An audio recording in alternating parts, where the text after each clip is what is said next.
Assalamualaikum. This is Dr. Mohammed Shafi and you guys are watching Biochemistry. आज की video बहुत ही important होने वाली है. अगेन आज हम एक और पास पेपर डिस्कस करेंगे और ये जो पास पेपर है ये बेसिकली सिंध एमडी कैट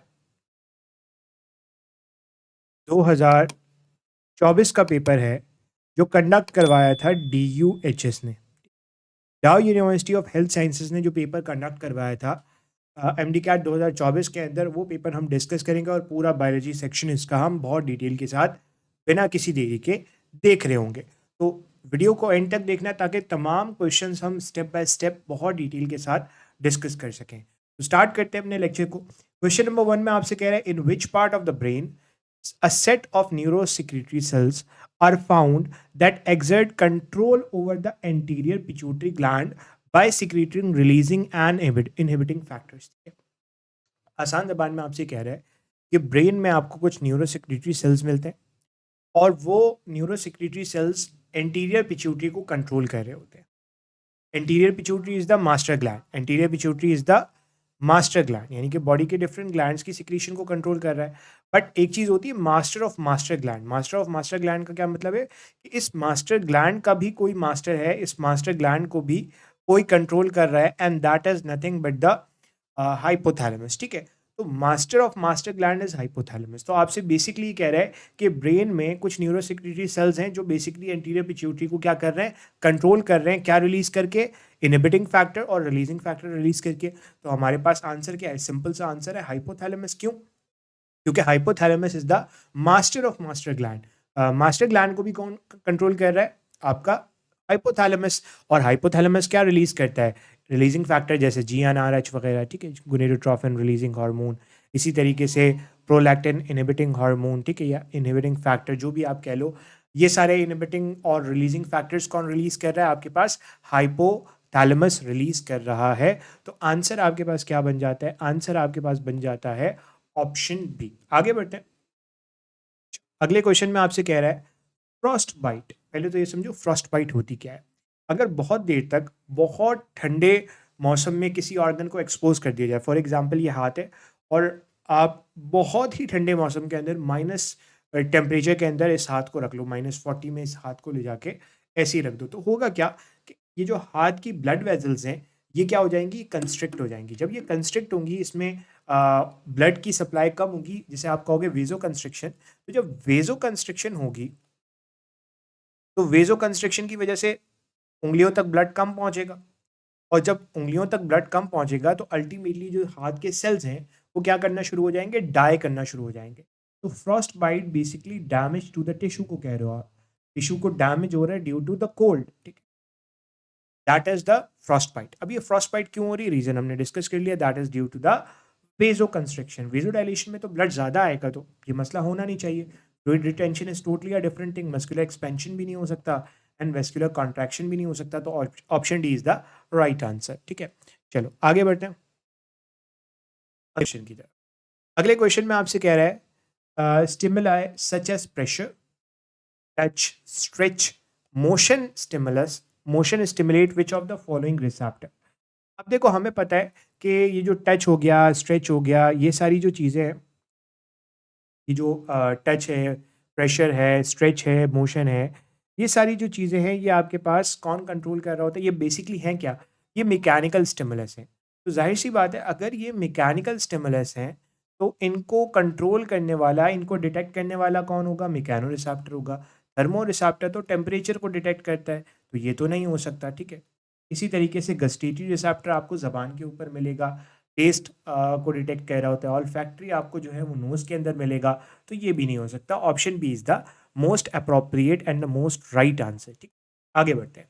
अच्छा, ये सवाल थोड़ा सा आई गेस टाइपिंग एरर है. क्या है? The situation when two different forms is said to have. अब ये आधा सवाल है, लेकिन इस सवाल में आपसे ये पूछना चाह रहा है, ऐसी सिचुएशन जब दो डिफरेंट फॉर्म्स ऑफ अलील, दो डिफरेंट फॉर्म्स ऑफ अलील एक ही वक्त में अपने आप को एक्सप्रेस करते हैं, दैट इज कॉल्ड. यानी कि आसान जबान के अंदर मान के चलो, एक अलील है IA, एक अलील है IB. अगर ये दोनों को अगर ये दोनों अलील खुद को एक्सप्रेस कर लें एक ही ऑर्गेनिज्म के अंदर, तो अल्टीमेटली आप ये कहोगे कि दोनों अलील डोमिनेंट और रेसेसिव नहीं, यानी कि दोनों अलील जो है वो एक साथ डोमिनेट हो गए, and that is called the codominance. ठीक है, that is the codominance. Option A would be the right answer. Codominance क्या होती है? जब एक ऑर्गेनिज्म के अंदर दोनों अलील डोमिनेट कर जाए, दैट इज कोडोमिनेंस। ठीक है, इस क्वेश्चन में आपसे कह रहा है bacteria with a tuft of flagella present at each of two poles is called. ठीक है, अब मान के चलो ये बैक्टीरिया है, इसके इस पोल के ऊपर भी बहुत सारे फ्लैजिला मौजूद है, इस पोल के ऊपर भी फ्लैजिला मौजूद है। अब ये बताना है कि इस बैक्टीरिया को आप क्या कहोगे। देखो, एट्राइकस का मतलब तो ये है कि बैक्टीरिया के पास कोई फ्लैजिला ही नहीं है। लोफोट्राइकस का मतलब ये कि एक पोल के ऊपर ट्रफ्ट ऑफ फ्लैजिला प्रेजेंट है, तो ये भी नहीं हो सकता। पेरीट्राइकस का मतलब है कि पूरे बैक्टीरिया के ऊपर क्या मौजूद है? ट्रफ्ट ऑफ फ्लैजिला मौजूद है, ये भी नहीं हो सकता। मोनो का मतलब है एक पोल के ऊपर एक फ्लैजिला प्रेजेंट है, ये भी नहीं हो सकता। तो the answer would be amphitrichous. Amphitrichous would be the right answer. ठीक है, आगे बढ़ते हैं। अगले क्वेश्चन में आपसे क्या कह रहा है? अगले क्वेश्चन में आपसे कह रहा है what is the correct order of organelle in ultracentrifugation. जब आप अल्ट्रा सेंट्रीफ्यूगेशन करते हो तो पहले कौन सा ऑर्गेनील नीचे बैठता है, देन फिर कौन सा बैठता है, देन फिर कौन सा बैठता है? तो हमें पता है अल्ट्रा सेंट्रीफ्यूगेशन के अंदर सबसे पहले हम कम स्पीड के ऊपर रोटेट करते हैं, कम स्पीड के ऊपर जो है वो स्पिन कर रहे होते हैं, तो जो सबसे भारी ऑर्गेनील होता है वो सबसे नीचे पहले बैठ जाता है। इसका मतलब है न्यूक्लियस सबसे पहले जो है वो नीचे सेटल डाउन हो जाएगा, तो यही आंसर बन जाएगा, और कहीं तो आपके पास है नहीं। देन माइटोकॉन्ड्रिया या क्लोरोप्लास्ट, एंड देन सबसे आखिर के अंदर राइबोसोम होता है, क्योंकि उसकी डेंसिटी या उसकी जो सेडिमेंटेशन रेट है दैट इज द लोएस्ट। ठीक है, option C would be the right answer. आगे बढ़ते हैं। अगले क्वेश्चन में आपसे कह रहा है कि a peptide hormone release from Sertoli cell. एक पेप्टाइड हार्मोन है जो कहाँ से रिलीज हो रहा है? Sertoli cell. ये सर्टोली सेल कहाँ है? ये सर्टोली सेल है आपके पास टेस्टिस के अंदर। एग्जैक्टली कहाँ है? सेमिनिफेरस ट्यूब्यूल के अंदर। अब ये सर्टोली सेल कुछ ऐसा हार्मोन रिलीज कर रहे हैं जो कि एफएसएच को इनहिबिट कर रहा है। तो सर्टोली सेल तो एक ही हार्मोन रिलीज करते हैं, दैट इज इनहिबिन। टेस्टोस्टेरोन कहाँ से रिलीज होता है? इंटरस्टिशियल सेल से रिलीज होता है। जीएनआरएच और टेस्टोस्टेरोन है भी आपके पास क्या? Steroid in nature. ठीक है, यानी कि लिपिड इन नेचर। जीएनआरएच नहीं होगा क्योंकि रिलीजिंग फैक्टर है। एफएसएच भी नहीं होगा, एफएसएच अपनी सिक्रीशन को कैसे इनहिबिट करेगा? नो। न्यूरोनाइजिंग हार्मोन भी नहीं होगा। So the answer is option D. आगे चलते हैं। अगले क्वेश्चन में आपसे कह रहा है name the protein complex which stabilize the separated strands of DNA during replication. अब होता यह है कि डीएनए रेप्लिकेशन के अंदर सबसे पहला स्टेप क्या होता है? एक एंजाइम होता है डीएनए हेलिकेज। ये डीएनए हेलिकेज क्या करता है? ये जो दो स्ट्रैंड्स ऑफ डीएनए है इनको सेपरेट करता है। अब ये दोबारा जुड़ सकते हैं, उसको दोबारा जुड़ने से कौन बचाता है? Single stranded binding protein. Single stranded binding protein. तो सिंगल स्ट्रैंडेड बाइंडिंग प्रोटीन वो सब्सटेंस है जो बेसिकली दोबारा इन अलग किए हुए स्ट्रैंड्स को जुड़ने से रोकता है ड्यूरिंग द रेप्लिकेशन। आंसर हो गया आपके पास ऑप्शन सी। आगे बढ़ते हैं। अगला क्वेश्चन भी काफ़ी आसान सा है। आपसे कह रहा है कि which of the following is not essential for photosynthesis. Photosynthesis के लिए ज़रूरी नहीं है। क्लोरोफिल फोटोसिंथेसिस के लिए ज़रूरी है, एटीपी फोटोसिंथेसिस के लिए ज़रूरी है, लाइट फोटोसिंथेसिस के लिए ज़रूरी है, एनएडीपी फोटोसिंथेसिस के लिए ज़रूरी है। लेकिन क्या ऑक्सीजन ज़रूरी है? नहीं, ऑक्सीजन की जगह वाटर ज़रूरी है, और फिर वहाँ से रिलीज होती है ऑक्सीजन। तो ये ज़रूरी नहीं है, तो आंसर ऑप्शन ए हो। ठीक है, चलो आगे बढ़ते हैं। आपसे कह रहा है protein which cause disease in humans and animals are called. वो प्रोटीन जो नॉर्मली ह्यूमंस के अंदर और एनिमल्स के अंदर डिजीज कॉज कर रहे होते हैं। बेसिकली नॉर्मली प्रोटीन मौजूद होता है ह्यूमंस और एनिमल्स के अंदर, बट अगर वो मिसफोल्ड हो जाए that is the misfolded protein, जिसे आप कहते हो प्रियॉन्स। तो मिसफोल्डेड प्रोटीन जो है वो डिफरेंट डिजीज कॉज कर रहा होता है, जैसे क्रूल्सफील्ड जैकब सिंड्रोम। ठीक है, उसके अलावा एनिमल्स के अंदर मैड काउ डिजीज हो गया। तो prion would be the right answer. ठीक है, आगे बढ़ते हैं और नेक्स्ट क्वेश्चन की तरफ चलते हैं। इस क्वेश्चन में कह रहा है which size of sponge can filter an entire residential pool in one day. कौन सा स्पॉन्ज, किस साइज का स्पॉन्ज ऐसा होता है जो एक दिन के अंदर जितना बड़ा रेजिडेंशियल पूल होता है ना उसको फिल्टर कर सकता है? तो बेसिकली जो स्पॉन्जेस होते हैं ना they are the master filters. बहुत अच्छी तरीके से फिल्टर कर सकते हैं। एंड कहा यह जाता है कि एक जो नॉर्मल बास्केटबॉल का साइज का आपका स्पॉन्ज होता है वो 1,00,000 गुना अपने से बड़े साइज के पूल को जो है वो फ़िल्टर कर सकते हैं। तो आंसर आपके पास बास्केटबॉल साइज़ हो जाएगा, क्योंकि exactly same textbook board की लाइन है, तो आपके पास option C would be the right answer. ठीक है, चलो आगे बढ़ते हैं। ये हो गया हमारे पास, अगले क्वेश्चन की तरफ चलते हैं। कह रहा है कोस्टलैंड, ठीक है, एक था एमिल फिशर जिसने लॉक एंड की मॉडल इंट्रोड्यूस करवाया था। This is कोस्टलैंड। कोस्टलैंड वो साहब है जिन्होंने इंड्यूस फिट मॉडल जो है वो इंट्रोड्यूस करवाया था 1959 के अंदर। तो आप चेक कर लो, 1959 1959 नहीं है, तो वैसे तो 1959 इसका आंसर होता है, बट क्योंकि यहाँ पे नहीं है तो हम 57 लगा सकते हैं।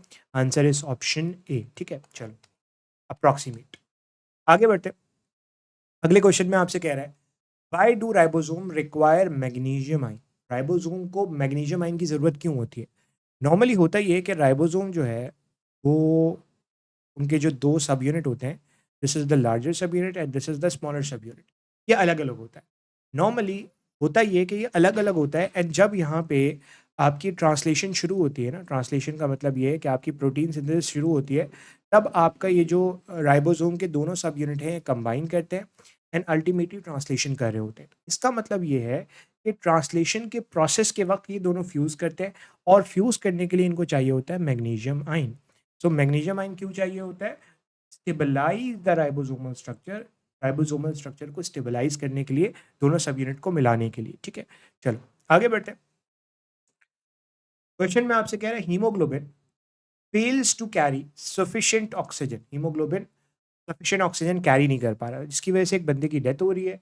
अब मसला क्या है? Glutamic acid is replaced by valine eight which position? ये बेसिकली सिकल सेल एनीमिया की कंडीशन है। क्यों? क्योंकि सफिशिएंट ऑक्सीजन नहीं आ पा रही, हीमोग्लोबिन काम नहीं कर पा रहा।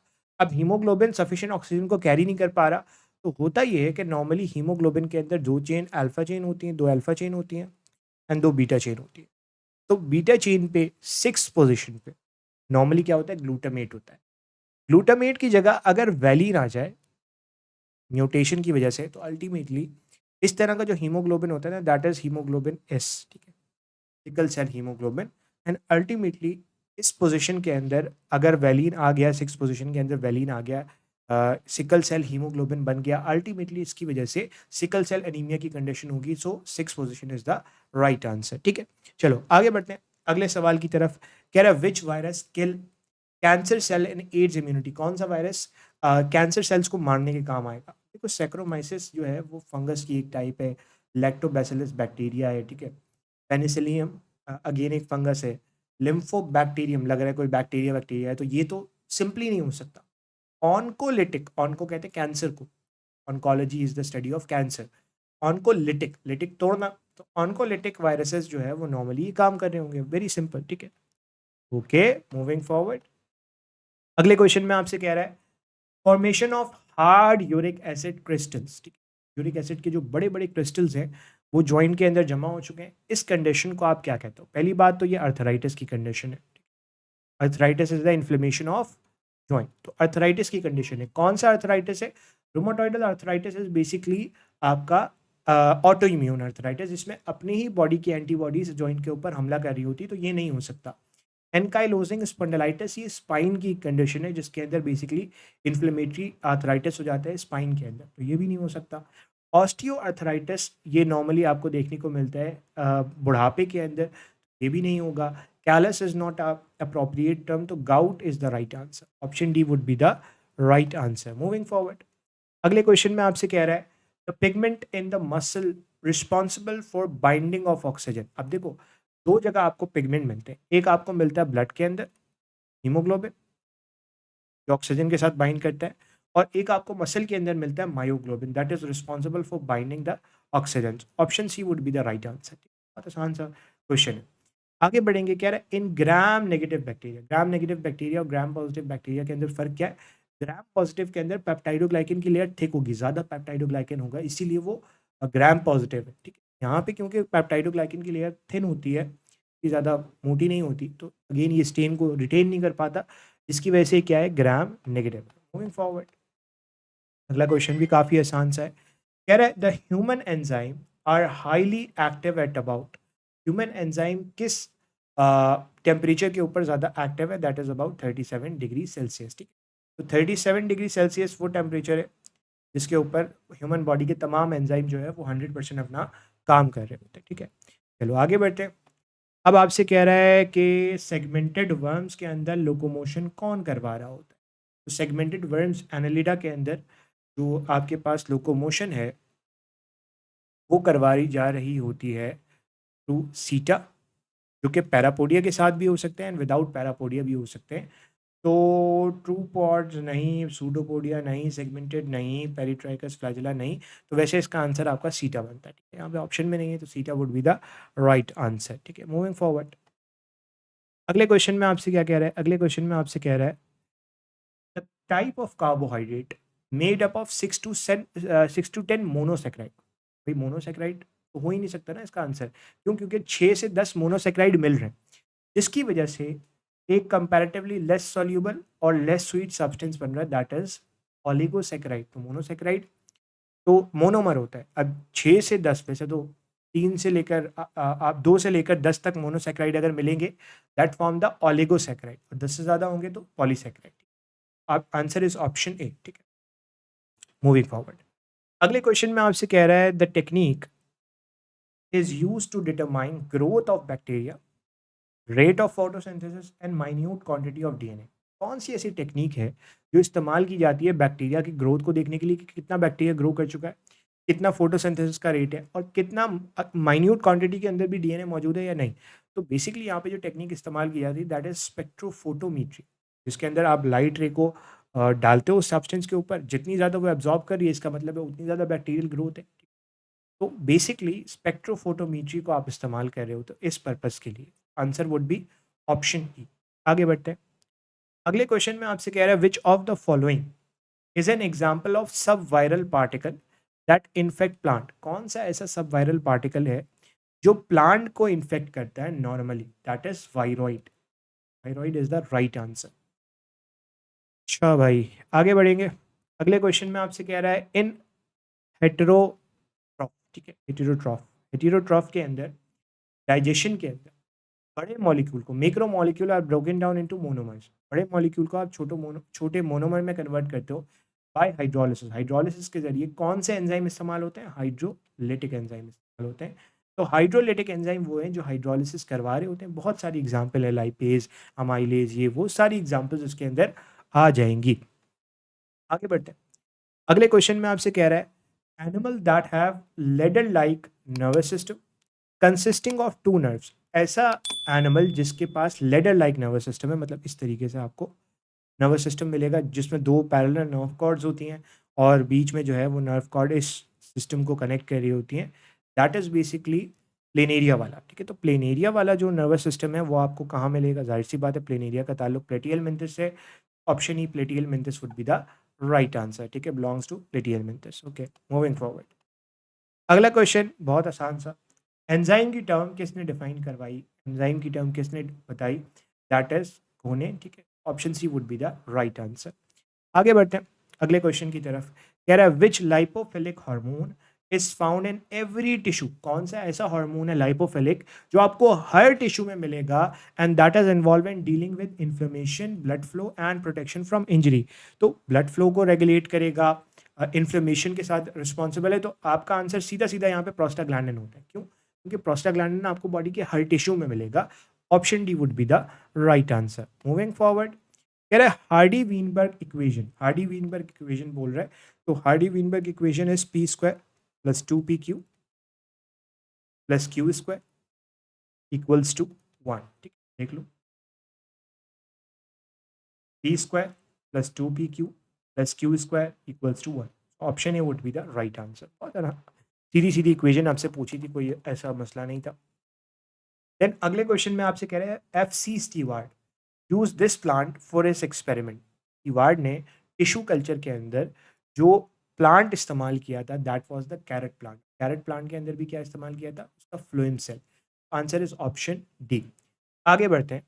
कह रहा है histone protein are rich in. Histone protein आपको न्यूक्लियस के अंदर मिलते हैं और नॉर्मली इनके अंदर जो है वो आपको लाइसिन और आर्जिनिन अच्छी खासी क्वांटिटी के अंदर मिलता है। That's why it is basic amino acid, rich in basic amino acid. Stone protein है तो अमाइनो एसिड होगा, फैटी एसिड तो नहीं होगा। फैटी एसिड सिट्रिक एसिड भी नहीं होगा, फैटी एसिड भी नहीं होगा, तो basic amino acid would be the right answer. आगे बढ़ते हैं और अगले क्वेश्चन की तरफ चलते हैं। अगले क्वेश्चन में आपसे कह रहा है the site of maturation and storage of sperm. ठीक है, नॉर्मली जहाँ पे स्पर्म स्टोर हो रहा होता है और मेच्योर हो रहा होता है वो साइट क्या है? That is basically epididymis. तो प्रिटी स्ट्रेट फॉरवर्ड क्वेश्चन। ठीक है, सेमाइनल वेसिकल से नॉर्मली सिक्रीशंस आ रही होती हैं, स्कॉटम के अंदर टेस्टिस मौजूद होते हैं, टेस्टिस के अंदर तो स्पर्मेटोजेनेसिस होती है, एंड वाजा डेफरेंस या वाज डेफरेंस जो है वो डक्टस डेफरेंस है, वो आगे स्पर्म को लेकर जाता है। Option D would be the right answer. आगे बढ़ते हैं। अगले क्वेश्चन में आपसे कह रहा है a disease resulting in complete lack of spermatozoa. Semen के अंदर there is not even a single spermatozoa, एक भी स्पर्म मौजूद नहीं है, तो उसे आप क्या कहोगे? उसे आप ऑब्स्ट्रक्शन कहोगे? नहीं। ओलिगोस्पर्मिया कहोगे? ओलिगो का मतलब है फ्यू, फ्यू नहीं है ही नहीं। जूस्पर्मिया नहीं। इजैकुलेशन डिसऑर्डर नहीं। Azoospermia would be the right answer. Azoospermia would be the right answer. ठीक है, आगे बढ़ते हैं। इस क्वेश्चन में आपसे कह रहा है the type of bacteria which oxidize carbon monoxide into carbon dioxide. कौन सा बैक्टीरिया कार्बन मोनोऑक्साइड को कार्बन डाइऑक्साइड के अंदर कन्वर्ट कर सकता है? यानी कि कार्बन बैक्टीरिया की बात हो रही है। अगर कार्बन बैक्टीरिया की बात हो रही है तो आंसर होगा बैसिलस ओलिगोसेराफोबिलस। ठीक है, तो option A would be the right answer. Simple book का क्वेश्चन है। हाइड्रोजनोमास, ठीक है, और सूडोमोनास, ये जो है वो आपके पास हाइड्रोजन बैक्टीरिया होते हैं, और थायोबैसिलस ये आपके पास iron bacteria and azotobacter saprotrophic bacteria, प्रोफिटिक बैक्टीरिया, सैप्रोट्रॉफिक सैप्रोफिटिक। ठीक है, तो इसका मतलब है option A would be the right answer. Straightforward question है, सिंपल बुक की लाइंस है। अगले क्वेश्चन में आपसे कह रहा है the structure that hold the sister chromatid together. अब ये आपके पास एक क्रोमैटिड है, ये आपके पास दूसरे क्रोमैटिड है एक ही क्रोमोसोम के अंदर, तो ये जो स्ट्रक्चर है ये बेसिकली इन दो क्रोमैटिड को जोड़ के रख रहे हैं, दैट इज सेंट्रोसोम, नहीं सेंट्रोमेयर। सेंट्रोसोम क्या होता है? बेसिकली सेल का वो हिस्सा जहाँ पे आपको सेंट्रियोल मिल रहे होते हैं, this area is the centrosome. ठीक है, तो centromere would be the right answer, option D. ठीक है, चलो, आगे बढ़ते हैं। अगले क्वेश्चन में आपसे कह रहा है most widely accepted explanation for ascent of SAP. Ascent of SAP का मतलब है वाटर और मिनरल्स को आप ऊपर लेकर जा रहे हो, तो उसकी जो सबसे ज़बरदस्त एक्सप्लेनेशन है वो किसने दी है या वो कौन सी है? That is the cohesion and adhesion and the transpiration pull. Option D would be the right answer. ठीक, आगे बढ़ते हैं। अगला क्वेश्चन की तरफ बढ़ते हैं। कह रहा है विच ऑफ द फॉलोइंग। ठीक है, let me move to the next question. So the next question is in which of the following environment are plants with aerenchyma? Aerenchyma क्या है? बेसिकली आपके प्लांट के अंदर इस तरीके से एयर स्पेसेस होते हैं and they are the aerenchyma. Normally ये कहाँ मिलता है आपको? पानी में रहने वाले प्लांट्स जिनके हाइड्रोफाइट्स के अंदर मिलता है। Option D would be the right answer. Moving forward, अगले क्वेश्चन में आपसे कह रहा है each helix of DNA is made up of 4 type of nucleotide. हमें पता है कि हर हेलिक्स, डीएनए के अंदर जो भी हेलिक्स है उसके अंदर 4 तरह के न्यूक्लियोटाइड मिलते हैं, और एक हेलिक्स दूसरे हेलिक्स से कॉम्प्लीमेंट्री है। यानी कि अगर एक हेलिक्स के अंदर एडेनिन है तो दूसरे के अंदर क्या होगा भाई? एडेनिन हमेशा पेयर बनाता है थायमीन के साथ, एंड साइटोसिन हमेशा पेयर बनाता है गुआनिन के साथ। तो एक में अगर एडेनिन है तो दूसरी जगह थायमीन होगा। Option D would be the right answer. आगे बढ़ते हैं अगले क्वेश्चन की तरफ। तो कह रहा है bacteriophage escape from host cell by the activity of. किस तरीके से बैक्टीरियोफेज होस्ट सेल से निकल जाता है?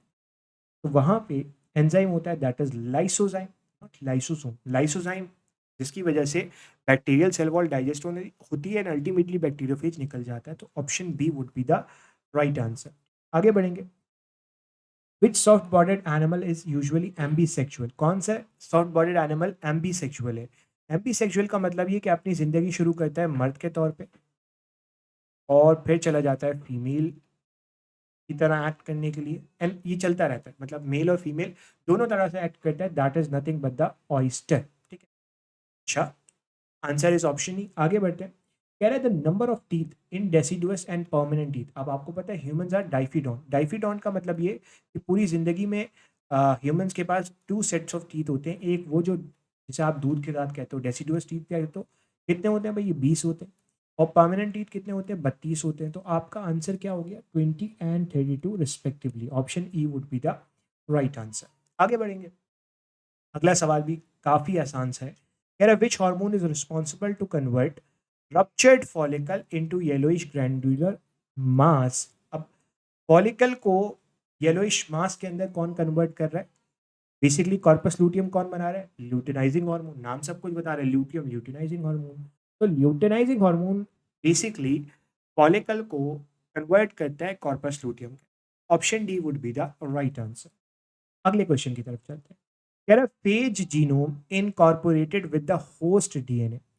फेज जीनोम यानी कि वायरस का जीनोम जब होस्ट डीएनए के साथ कंबाइन करता है, that is called the prophage. Option C would be the right answer. आगे बढ़ते हैं और नेक्स्ट क्वेश्चन की तरफ चलते हैं। नेक्स्ट क्वेश्चन में आपसे कह रहा है plant oxidize sugar in chloroplast during daytime. Plant क्या कर रहा है? शुगर को ऑक्सीडाइज कर रहा है दिन की रोशनी में, और there is no production of energy, energy नहीं बन रही। इस प्रोसेस को आप क्या कहते हो? This is called photo respiration. This is photo respiration. ठीक है, photo respiration would be the right answer. अब यहाँ पे डीकार्बोक्सिलेशन नहीं होगा, ऑक्सीडेटिव फॉस्फोराइलेशन नहीं होगा, यहाँ पे आंसर नहीं दिया हुआ, तो करेक्ट आंसर आपके पास क्या है? Photo respiration. ठीक है, ऑप्शन कोई भी ऐसा नहीं है जो करेक्ट हो रहा हो। आगे बढ़ते हैं। अगले क्वेश्चन में आपसे कह रहे हैं सफिशिएंट डीपोलराइजेशन इन न्यूरोलिम, यानी कि एक अप्रोप्रिएट, एक मखसूस अमाउंट तक अगर डीपोलराइजेशन हो जाए, जिसे आप थ्रेशोल्ड कहते हो, अगर थ्रेशोल्ड तक डीपोलराइजेशन हो जाए, अल्टीमेटली क्या होता है? अल्टीमेटली नर्व इम्पल्स जनरेट हो जाता है, and that is action potential, AP, action potential. तो action potential would be the right answer. Resting membrane potential normally resting condition पे होता है, जो न्यूरोलीमा होती है उसके अक्रॉस आपको वोल्टेज डिफरेंस मिलता है। सब थ्रेशोल्ड पोटेंशियल, थ्रेशोल्ड से नीचे जो कुछ पोटेंशियल होगा that is the subthreshold potential. चलो आगे बढ़ते हैं। कह रहा fusion of two genetically dissimilar parent.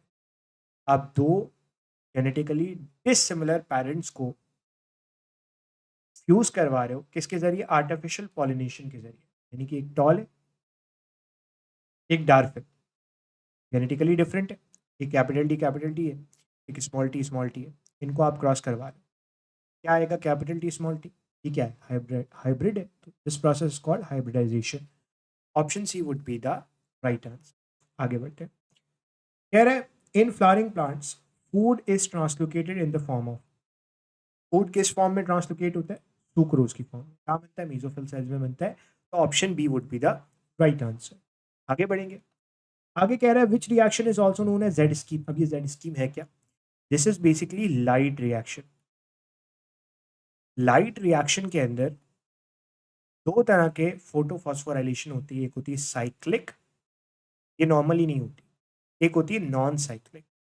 Non cyclic के अंदर आपके पास फोटो सिस्टम 2 और फोटो सिस्टम 1 दोनों इन्वॉल्व होते हैं, और वहाँ पे इलेक्ट्रॉन निकलता है फोटो सिस्टम 2 से, देन घूमता घुमाता इस तरीके से आपके पास एन बनाता है, एटीपी बनाता है। इसका मतलब ये है कि जेड स्कीम आपको नॉन साइक्लिक फोटोफॉस्फोराइलेशन में देखने को मिलेगी। तो आंसर देख लो, नॉन साइक्लिक फोटोफॉस्फोराइलेशन। फोटो क्यों? क्योंकि लाइट की प्रेजेंस में काम। Option E would be the right answer. ठीक है, आगे बढ़ते हैं। अगले क्वेश्चन में आपसे कह रहा है in gel electrophoresis. Gel electrophoresis एक ऐसा फिनोमेना है जिसमें आप इलेक्ट्रिक फील्ड के अंदर इलेक्ट्रिक बैटरी को अप्लाई करते हो, और उसकी मदद से आप जो है वो डिफरेंट मॉलिक्यूल्स को सेपरेट कर रहे हो तो जेल के अंदर। ठीक है, तो that is called the electrophoresis. इसके अंदर आप क्या कर रहे हो? It is doing under the influence of the electric field. तो आंसर इज ऑप्शन सी। अगार जो है ना वो आपके पास जेल होती है, ठीक, डिफ्यूजन नहीं होगा, एक्टिव ट्रांसपोर्ट नहीं है, ऑस्मोसिस। आगे बढ़ते हैं। अच्छा भाई, अगला क्वेश्चन। कार्बोहाइड्रेट के अंदर हाइड्रोजन और ऑक्सीजन किस रेशियो के अंदर मौजूद होता है? हमें पता है, CnH2 तो 2:1 का रेशियो में। ये जनरल फॉर्मूला है आपका कार्बोहाइड्रेट का, तो 2:1 का रेशियो में, 2:1। आगे बढ़ते हैं। अगला क्वेश्चन भी काफ़ी आसान सा है, और आपसे कह रहा है कि which of the following pigment are common in both plants and humans. तो कौन सा पिगमेंट है जो एनिमल और प्लांट दोनों में मिलता है? अब यहाँ पे बच्चे कंफ्यूज हो जाते हैं। लेकिन वो स्टूडेंट्स जो नॉर्मली मेरी क्लास के अंदर मौजूद होते हैं उनको ये बहुत अच्छे से पता है कि ह्यूमंस में आई के अंदर आपको कैरोटिनॉइड्स मिलते हैं। ये एक्सेस लाइट से आपको जो है वो बचा रहे होते हैं, और ये अक्सर क्लास के अंदर डिस्कस भी हो जाता है। तो carotenoid would be the right answer. आगे बढ़ते हैं, अगले क्वेश्चन की तरफ चलते हैं। अगले क्वेश्चन में आपसे कह रहा है two different gene pair located at different loci. दो जीन पेयर है, ए जीन है और बी जीन है, दो डिफरेंट लोकाई के ऊपर मौजूद। मान के चलो ये यहाँ पे ए जीन मौजूद है, यहाँ पे बी जीन मौजूद। अब ये दोनों एडिटिव मैनर के अंदर काम कर रहे हैं, यानी कि दोनों ऐड करके फिनोटाइप शो कर रहे हैं। इसको क्या कहते हो? This is polygenic inheritance. जहाँ पे आप एग्जांपल पढ़ते हो स्किन कलर की, व्हीट ग्रीन की, तो this is polygenic inheritance. Epistasis के अंदर एक जीन दूसरे जीन के इफेक्ट को मास्क कर रहा होता है। को डोमिनेंस में एक जीन के दो एलील डोमिनेट हो जाते हैं, और इनकम्प्लीट में एक जीन के दोनों एलील डोमिनेट नहीं हो पाते। ठीक? कोई भी एलील डोमिनेट नहीं हो पाता। मल्टीपल एलील में एक जीन के मल्टीपल एलील्स होते हैं। Option B would be the right answer. आगे बढ़ते हैं, अगला क्वेश्चन भी काफी आसान है। कह रहा है isolation of cellular component to determine their structure and chemical composition. Cellular components को आप अलग करो, और अलग करने को क्या कहते हैं? फ्रैक्शन। तो self fractionation would be the right answer. काफी आसान सा सवाल है। आगे बढ़ते हैं, अगला क्वेश्चन भी बहुत आसान है। कह रहा है द टाइप ऑफ कैंसर, वो कैंसर जो नॉर्मली यंग मैन के अंदर देखने को मिलेगा 15 से 34 ईयर्स के दरमियान, और इसका जो क्योर रेट है वो ज़्यादा है, यानी कि आराम से इसका ट्रीटमेंट हो सकता है अगर अर्ली डायग्नोज कर लिया जाए। That is testicular cancer. आसान। आगे बढ़ते हैं और नेक्स्ट क्वेश्चन की तरफ चलते हैं। नेक्स्ट क्वेश्चन में आपसे कह रहा है the process that inhibit metabolism and growth of anaerobic microbes used for treatment of gas gangrene. देखो अब गैस गैंग्रीन के अंदर मत जाओ, आपने बस ये देखना है कौन सा प्रोसेस का इस्तेमाल किया जाता है एनारोबिक माइक्रोब को ग्रो करने से रोकने के लिए। एनारोबिक कौन होते हैं? जो ऑक्सीजन की प्रेजेंस में जिंदा रह सकते हैं। अगर उन्हें ऑक्सीजन दे दोगे वो टॉक्सिक हो जाएगा उनके लिए। तो आप क्या करोगे? ऑक्सीजन थेरेपी करोगे। हाइपर बैरिक का मतलब है 100% ऑक्सीजन आप दे रहे होगे उनको एक सर्टेन प्रेशर के ऊपर। तो आंसर इज ऑप्शन सी, इसको गैस गैंग्रीन के ट्रीटमेंट के तौर पर इस्तेमाल किया जाए। आगे बढ़ते हैं, अगले क्वेश्चन में कह रहा है the branching network like arrangement of cardiac muscle. Cardiac muscle में आपको इस तरीके से ब्रांचिंग में मिलती है, बट ये जो ब्रांचिंग्स है ना ये आपस में कनेक्टेड होती है। जैसे आपके पास इंटरकैलेटेड डिस्क है, तो इस अरेंजमेंट को होता ही है कि जब जब पूरा हार्ट है वो क्योंकि आपस में कनेक्टेड है, तो पूरा का पूरा जो मसल है वो एक साथ कॉन्ट्रैक्ट करता है, पूरा वेंट्रिकल एक साथ कॉन्ट्रैक्ट करता है, पूरा एट्रिया एक साथ कॉन्ट्रैक्ट करता है। इसे आप कहते हो syncytium. Option E would be the right answer. आगे बढ़ते हैं, अगला क्वेश्चन भी काफ़ी आसान है। कह रहा है molecule that bind to an enzyme away from the active site. मान के चलो ये आपके पास एक्टिव साइट है, और ये एक्टिव साइट के अलावा वाली साइट है जिसे आप कहते हो एलोस्टेरिक साइट। अब कोई मॉलिक्यूल यहाँ पे बाइंड कर रहा है, और बाइंड करने के बाद फंक्शन को इंक्रीज कर रहा है एक्टिव साइट के, यानी कि एक्टिवेटर का काम कर रहा है। तो एक्टिवेटर का काम तो कर रहा है, लेकिन एलोस्टेरिक साइट में बाइंड कर रहा है। तो option E would be the right answer. ठीक है, आगे बढ़ते हैं, अगले सवाल में आपसे कह रहा है कितने ऑक्सीजन मॉलिक्यूल एक हीमोग्लोबिन मॉलिक्यूल ट्रांसपोर्ट कर रहा होता है। एक हीमोग्लोबिन के अंदर 4 हीम ग्रुप होते हैं, और 4 हीम ग्रुप के अंदर 4 आयरन मॉलिक्यूल होते हैं। एक हीम ग्रुप क्योंकि एक ऑक्सीजन को बाइंड कर सकता है, तो इसका मतलब है 4 ऑक्सीजन जो है वो बाइंड कर रहा होगा कौन? एक हीमोग्लोबिन का molecule. So option B would be the right answer. आगे बढ़ते हैं, अगले क्वेश्चन में कह रहा है the top milk producing animal is. Milk producing animal पूछ रहा है, सबसे ज्यादा milk producing animal, that is Nili Ravi. ठीक, नीली रावी। तो ये बुक लाइनर क्वेश्चन है। आगे बढ़ते हैं, क्वेश्चन में आपसे कह रहा है which one of the following is the precursor for the synthesis of testosterone. कौन ऐसी चीज है जो टेस्टोस्टेरॉन को सिंथेसाइज करवाएगा, प्रोजेस्टेरॉन को सिंथेसाइज कराएगा, ईस्ट्रोजन को? ये कोलेस्ट्रॉल डेराइवेटिव होते हैं, लिपिड डेराइवेटिव होते हैं। So option B would be the right answer. आगे बढ़ते हैं, अगले क्वेश्चन में आपसे कह रहा है एक न्यूरल केबल है that is extending from the brain, brain से नीचे आ रही है बैकबोन में, और किसके it is enclosed in the vertebral column, vertebral column के अंदर इंक्लोज है, दैट इज द मेनिंजीज। तो आपको ब्रेन के ऊपर मिलेंगी। Axon is the part of neuron, brain stem नहीं होगा, हाइंड ब्रेन नहीं होगा। ठीक है, okay, moving forward, which of the following accurately describe Helicobacter pylori. Helicobacter pylori जो है वो एक बैक्टीरिया है, और पहली बात इसका शेप कैसा होता है? Spiral. Spiral shape, rod shape नहीं, पेन शेप नहीं, रॉड नहीं। फ्लैजिलेटेड होता है, नॉन फ्लैजिलेटेड होता है? It is flagellated. Option C would be the right answer. ठीक है, आगे बढ़ते हैं। Water has very high heat of vaporization. Heat of vaporization मतलब कितने अमाउंट ऑफ हीट चाहिए वाटर को वेपोरेट करने के लिए? वाटर के पास कितनी होती है? दैट इज 574 किलो कैलोरी पर kilogram. This is heat of vaporization of water. तो वाटर की हीट ऑफ वेपराइजेशन ज्यादा है। आगे बढ़ते हैं।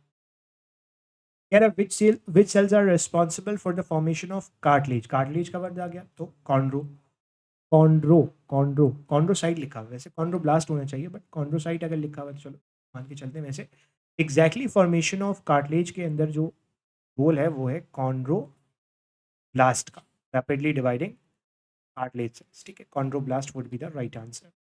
ऑप्शन ई हो जाएगा। इसको देखते हुए चले।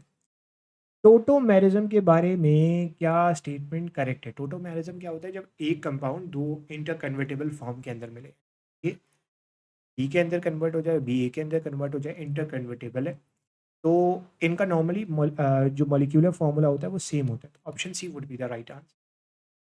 आगे बढ़ते हैं। अगला question, behavioural responses are controlled by. Behavioural responses को कौन कंट्रोल करता है? पिट्यूटरी का काम तो हार्मोन सिक्रीट करना है। हाइपोथैलेमस हो नहीं सकता क्योंकि वो डिफरेंट एक्टिविटीज़ को कंट्रोल करता है, जैसे आपका टेम्परेचर कंट्रोल करता है। Thalamus is the relay centre. Hippocampus short term memory को लॉन्ग टर्म मेमोरी में convert. Amygdala would be the right answer. ये फेज, रेयर, इस किस्म की जो फेज, सॉरी, रेज, फेयर, इस किस्म की जो आपके बिहेवियर्स होते हैं वो कंट्रोल कर रहा होता है, वो प्रोड्यूस कर रहा होता है। आगे बढ़ते हैं। स्केलेटल मसल के अंदर which tube run perpendicularly and is connected to sarcoplasmic reticulum. हमें पता है कि आपको डिप्रेशन मिलता है and this depression is T tubule. इसके अराउंड आपको क्या मिलेगा? सार्कोप्लाज्मिक रेटिकुलम मिलेगा। तो T tubule would be the right answer. Mitochondria नहीं होगा, मायोसिन नहीं होगा, एक्टिन नहीं होगा, ट्रोपोनिन भी नहीं। ठीक है, चलो आगे बढ़ते हैं अगले क्वेश्चन की तरफ। कह रहा है the active site of enzyme is the reason that. Active site क्या होती है? जहाँ पे सबस्ट्रेट बाइंड करता है और वहाँ पे उसको प्रोडक्ट में कन्वर्ट करवाया जाता है। तो यहाँ पे कह रहा है bind with the product, product के साथ बाइंड करेगा। Is involve in catalytic reactions. बिल्कुल, दिस इज ट्रू, सही है। बट आगे पढ़ते हैं। Is inhibited by coenzyme and cofactor. नहीं, इनहिबिट तो नहीं होता, मतलब कोफैक्टर और कोएंजाइम से इनहिबिट नहीं होता। बाइंड एलोस्टेरिक, एलोस्टेरिक तो अदर देन एक्टिव साइट होती है, तो ये भी गया। इनहिबिटेड बाय कोएंजाइम ओनली, नहीं, सिर्फ कोएंजाइम से इनहिबिट नहीं होता, तो option B would be the right answer. ठीक है, आगे बढ़ते हैं। अगले क्वेश्चन में आपसे क्या कह रहा है? अगले क्वेश्चन में आपसे कह रहा है it is a condition of blindness where a person can not distinguish blue colour. Blue colour distinguish नहीं कर पा रहा, दैट इज ट्राइएटेनोपिया। तो यहाँ पे आके हमारा जो पूरा पास पेपर है DUHS MD CAT 2024 का, वो कंप्लीट होता है। आई होप के तमाम क्वेश्चंस आपको क्लियर होंगे। Still if you have any question, any problem, you can ask in the comment section. आज के लिए इतना ही रखते हैं, इंशाल्लाह आपसे मुलाकात होगी नेक्स्ट वीडियो में। तब तक के लिए अल्लाह हाफ़िज़।